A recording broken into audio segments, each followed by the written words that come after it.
Hello મિત્રો, હું પટેલ કરીશ. આજે તમને સોલાર એનર્જીની બેઝિક માહિતી આપીશ. આ પીપીટી અમારા સ્નેહલ સરે બનાવી છે. તેનો કોન્ટેન્ટ આ પ્રમાણે તમે જોઈ શકો છો. તેના અંદર હું તમને history, background, imported solar, basic working, imported information regarding solar power, basic term અને સોલર પાવર પ્લાન્ટ વિશે માહિતી આપીશ. એના અંદર આ પહેલી સ્લાઇડ કહેવા માગે છે કે સોલાર જે આપણને સૂર્ય મળે છે તે આપણને ફ્રી ઓફ કોસ્ટ મળે છે. તેનો કોઈ જાતના આપણે પૈસા ચૂકવવા પડતા નથી. તે વાતાવરણને કોઈ અસર કરતો નથી. તેને તડકા જે સૂર્ય આપણને પ્રકાશ આપે છે તે તડકો પણ કહેવાય, રેડિયેશન પણ કહી શકીએ છીએ. એ રેડિયેશનને આપણે સોલર પેનલની હિસ્ટ્રી એટલે કે સોલર પેનલ કઈ રીતે કાર્ય કરે છે, શું કરે છે, તે બધું આપણે હિસ્ટ્રી અને સોલર સેલની રચના કેવી રીતે થઈ તે આપણે જાણીશું. આ સૌથી પહેલાં એલેક્ઝાન્ડર એડમોન્ડ જે ફ્રેન્ચ ફિઝિશિયન છે તેમણે સ્પેક્ટ્રમ, મેગ્નેશિયમ અને ઇલેક્ટ્રિસિટી વગેરે જેવી બુકોની મદદથી તેમણે જ્ઞાન મેળવ્યું અને 1839માં ફોટોવોલ્ટેઇક ઇફેક્ટની સાથે સોલર સેલની રચના કરી. તે માત્ર 19 વર્ષના હતા ત્યારે તેમણે પોતાના ફાધરની લેબોરેટરીમાં પહેલું ફોટોવોલ્ટેઇક સેલની રચના કરી. પછી ફોટોવોલ્ટેઇક ઇફેક્ટની ડિસ્કવરી 1839માં એલેક્ઝાન્ડરે કરી હતી. અને આ તમે જોઈ શકો છો. આ પીએન જંકશન પણ તમે પીએન જંકશન, ડાયોડ વગેરેના નામે તમે જાણો છો. અત્યારે જ્યારે આપણે જાણતા નહોતા ત્યારે આને માત્ર ફોટોવોલ્ટેઇક સેલ કહેતા હતા. જ્યારે તેના પર સૂર્યપ્રકાશ પડે છે ત્યારે જે લાલ કલરનું છે તે એન ટાઈપ છે અને જે બ્લુ કલરનો છે પી ટાઈપ છે. એન ટાઈપમાં હંમેશા ઇલેક્ટ્રોનો હોય છે જે ફ્રી હોય છે, અને પીના અંદર હોલ્સ હોય છે જે ઇલેક્ટ્રોન હોલના અંદર જવાની કોશિશ કરે છે. જ્યારે તેને હીટ મળે છે ત્યારે એન ટાઈપના ઇલેક્ટ્રોન પોતાની એનર્જી સાથે બહાર નીકળે છે, અને જ્યારે પોતાની એનર્જી સાથે નીકળે છે ત્યારે તે બીજાને એનર્જી આપે, તેને ઇલેક્ટ્રિસિટી આપીને તે હોલના અંદર જવાની કોશિશ કરે છે. આ જ તેનો કોન્સેપ્ટ છે પીએન જંકશનનો. આ બીજા છે ચાર્લેસ ફ્રીડન. જેમ કે એલેક્ઝાન્ડરે સોલર સેલની રચના કરી તેમ આમણે પણ 1883ના અંદર પોતાના ન્યુયોર્ક સિટીના ઘરના છત ઉપર, અગાસી કે છત તમે જે પણ કહી શકો, અગાસી કે છત ઉપર તેમણે સેલેનિયમની મિશ્ર ધાતુથી તેમણે સેમિકન્ડક્ટર બનાવ્યું અને સોલર અરેની રચના કરી. પેલું સોલર સેલ હતું અને આ સોલર અરે છે. સોલર અરેની રચના કરી, તેના ઉપર ગોલ્ડની એક પ્લેટ ચડાવવામાં આવી.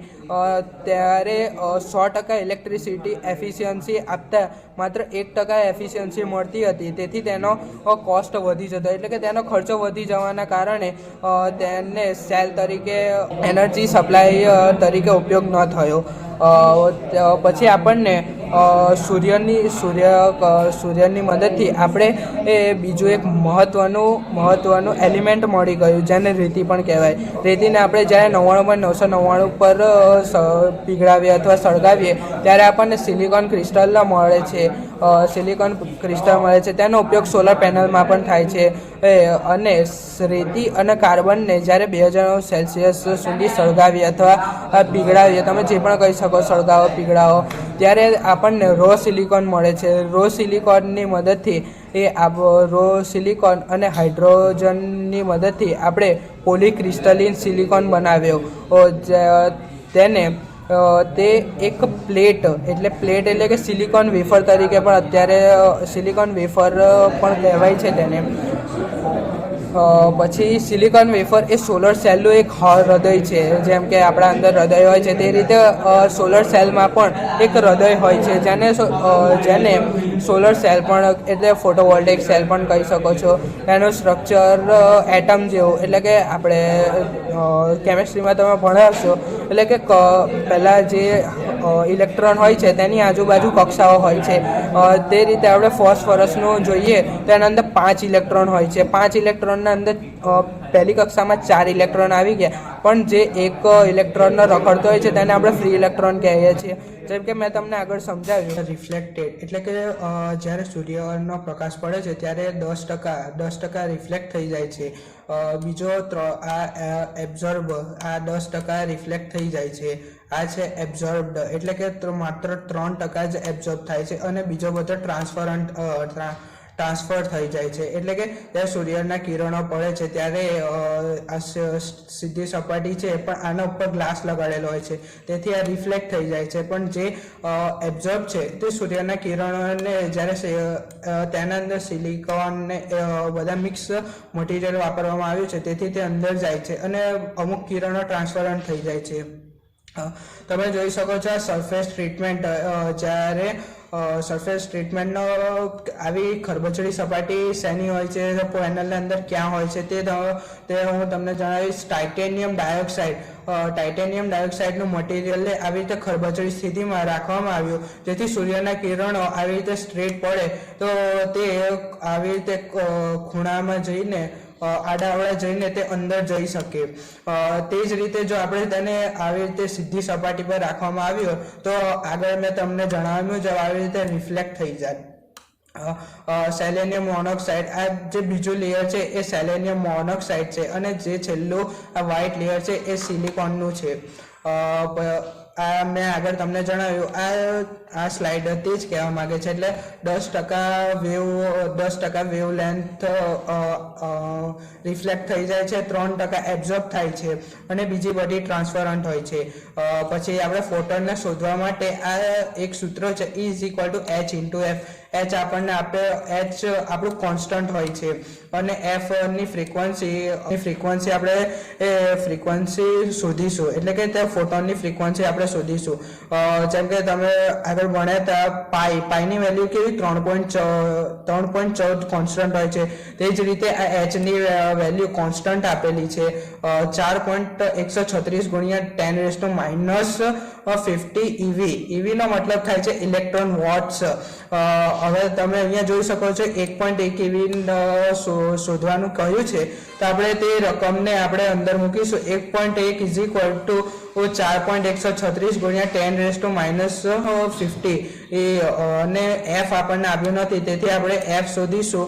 તો આ પ્રમાણે તેનો દાખલો કરીને આપણને મળશે જવાબ 2.66 × 10⁻40 હર્ટ્ઝ. હવે આપણને ફ્રીક્વન્સી મળી ગઈ તો આપણને વેવલેન્થ શોધીશું, એટલે કેટલી ફ્રીક્વન્સીની વેવલેન્થ છે. તો વેવલેન્થને શોધવા માટે આપણે λ v/f લઈશું. તો c/f લઈશું. c વસ્તુ વેલોસિટી ઓફ લાઇટ છે,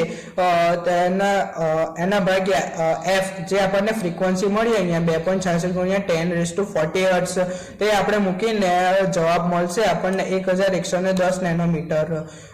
અહીંયા તમે જોઈ શકો છો જે 4% અહીંયા જે 4% શું છે એ અહીંયા જોઈ શકો છો અલ્ટ્રાવાયોલેટ રેડિયેશન, જેને આપણે જોઈ શકતા નથી કારણ કે રેડિયેશન છે.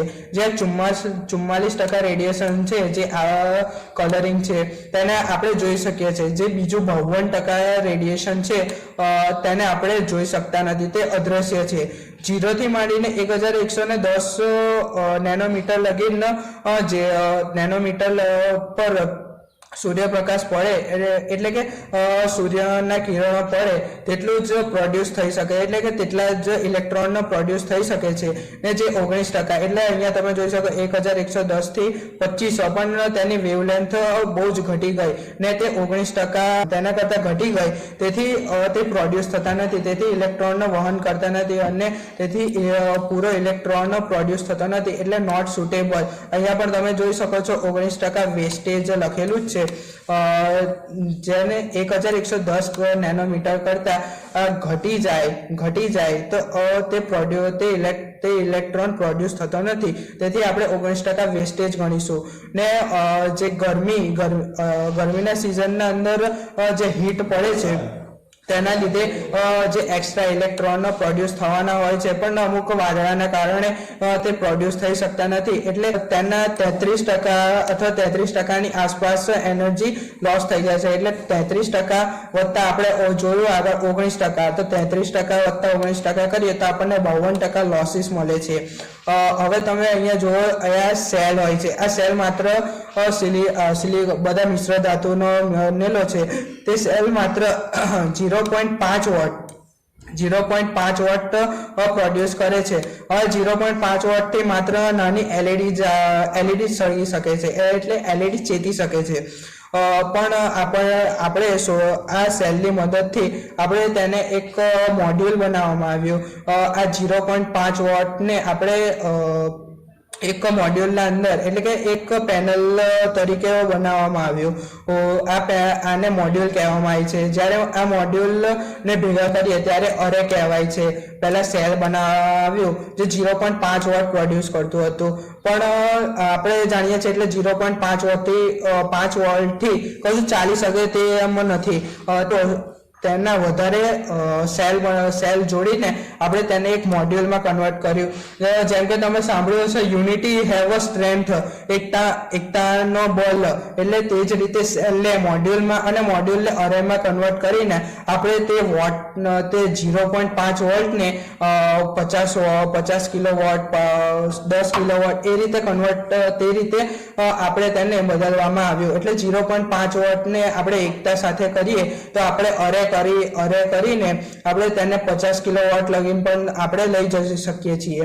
આ છે સ્ટ્રક્ચર ઓફ સોલર પેનલ. એટલે તમે જોઈ શકો છો, એટલે આ પેનલ આપી છે તેના અંદર અહીંયા લખ્યું છે લેયર ઓફ સેલ્સ. એટલે કે આના અંદર સેલ તો હોવાના છે, સેલ વગર તો ઓબ્વિયસલી તે ચાલુ થવાના નથી. એટલે કે ઇલેક્ટ્રોનનો પ્રોડ્યુસ થવાનો નથી.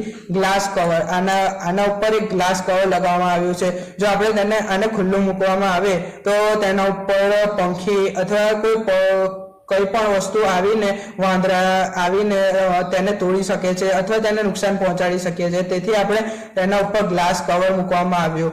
અને metallic plate mounting over structure, એટલે કે મેટાલિક પ્લેટને એક આવા કોપરના તારથી તેને સિરીઝ પેરેલલમાં જોડવામાં આવી. અહીંયા તમે જોઈ શકો, અહીંયા પણ લખ્યું છે કનેક્શન થ્રોંગ કોપર સ્ટ્રીપ. એટલે અહીંયા કોપરની સ્ટ્રીપથી તેને જોડવામાં આવી. મેટાલિક પ્લેટ, એટલે કે આને મેટાલિક પ્લેટના માઉન્ટિંગ ઉપર, એટલે આને આપણે ખુલ્લામાં તો મૂકી શકવાની અથવા નીચે તો મૂકી શકવાના નહીં. ધાબા પર નીચે મૂકીશું તો તેના કનેક્શન તૂટવાના અથવા વરસાદના મોસમમાં શોર્ટ સર્કિટ થવાના પ્રોબ્લેમ રહી શકે છે. તેથી આપણે તેને એક માઉન્ટિંગ ઓવર સ્ટ્રક્ચર પણ મૂકવામાં આવ્યું. માઉન્ટિંગ ઓવર સ્ટ્રક્ચરનો એક એંગલ સેટ કરીને આપણે તેને લોખંડની મદદથી ફિક્સ કરીને આ પેનલને તેના ઉપર મૂકવામાં આવી. સોલર પાવર પ્લાન્ટના અંદર મેઇન વસ્તુ શું હોય છે? સોલર પેનલ વગર કંઈ થવાનું તો છે નહીં. એટલે આપણે મેઇન સોલર પેનલ હોવી જોઈએ. તેને મૂકવા માટે એક માઉન્ટિંગ સ્ટ્રક્ચર હોવું જોઈએ. તેને કનેક્શન કરવા માટે કેબલ, જો ઘરમાં વાપરવું હોય તો આપણી પેનલ છે એ ડીસી વોટ જનરેટ કરે છે. જો આપણે ઘરમાં વાપરવું હોય તો આપણા ઘરના અંદર એસી આવે છે, એ એસી વોલ્ટ આવે છે. તો આપણે એ કેબલ આ ઇન્વર્ટરના થ્રુ આપણે ઘરમાં વાપરવું હોય તો ડીસીનું એસી કરીને આપણે ઘરમાં પણ વાપરી શકીએ છીએ. પ્રોટેક્શન સ્વિચીસ, એટલે કે તે પેનલને નુકસાન ન થાય તેના માટે આપણે પ્રોટેક્શન સ્વિચીસનો ઉપયોગ કરીશું. સિસ્ટમ અર્થિંગ, એટલે કે તેના ઉપર કોઈ વીજળી પડે, સિસ્ટમ અર્થિંગ અને પ્રોટેક્શન અગેન્સ્ટ લાઇટનિંગ સ્ટ્રીક. તેના અંદર જો કોઈ ફોલ્ટ થાય તો એ અર્થ થઈ જાય, તેના માટે સિસ્ટમ અર્થિંગ કરવામાં આવે છે. પ્રોટેક્શન અગેન્સ્ટ લાઇટનિંગ સ્ટ્રીક, એટલે કે જ્યારે વરસાદ પડે છે ત્યારે વીજળી પડે છે, તો વીજળી ડાયરેક્ટ પેનલ ઉપર પડે તો પેનલને ફાડી નાખે. તેના માટે આપણે તેને લાઇટનિંગ સ્ટ્રીકની મદદથી આપણે તેને ગ્રાઉન્ડ કરવામાં આવે છે અને લાઇટનિંગ સ્ટ્રિંગ મૂકવામાં આવે છે. Batteries for standalone system, જો તમારે ઘરના અંદર વાપરવું હોય તો સ્ટેન્ડ અલોન સિસ્ટમ, એટલે કે બેટરીઓ મૂકીને, એટલે તેનો કોસ્ટ વધી જાય છે. પણ પેનલોને બેટરી સાથે કનેક્ટ કરીને તમે જ્યારે લાઇટ ના હોય ત્યારે સ્ટેન્ડ અલોન સિસ્ટમ તરીકે પણ વાપરી શકો છો. Thank you.